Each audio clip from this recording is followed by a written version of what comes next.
Certes, ce sont nos souffrances qu'il a portées, c'est de nos douleurs qu'il s'est chargé, et nous l'avons considéré comme atteint d'une plaie, comme frappé par Dieu et humilié. Ésaïe chapitre 53, verset 4. Ne faites jamais l'erreur de penser que les souffrances de Christ sur la croix étaient une punition. Il n'a pas été châtié pour lui-même ou en raison de ce qu'il a commis. Les souffrances de Jésus avaient une valeur de correction.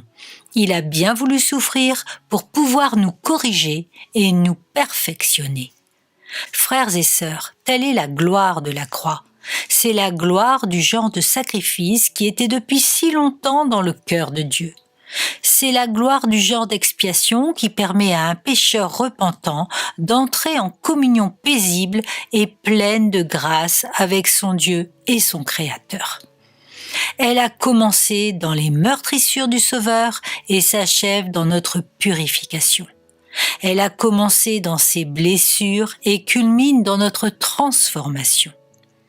La conviction douloureuse et ambiguë qui accompagne la repentance peut s'atténuer et laisser place à un sentiment de paix et de purification. Mais le plus saint des hommes justifiés ne peut manquer de songer à sa part personnelle dans les blessures et le châtiment de l'agneau de Dieu.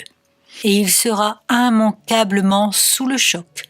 Un sentiment d'émerveillement subsistera, l'étonnement devant le fait que l'agneau qui a été blessé transforme ses blessures en purification et en pardon pour ceux qui l'ont blessé.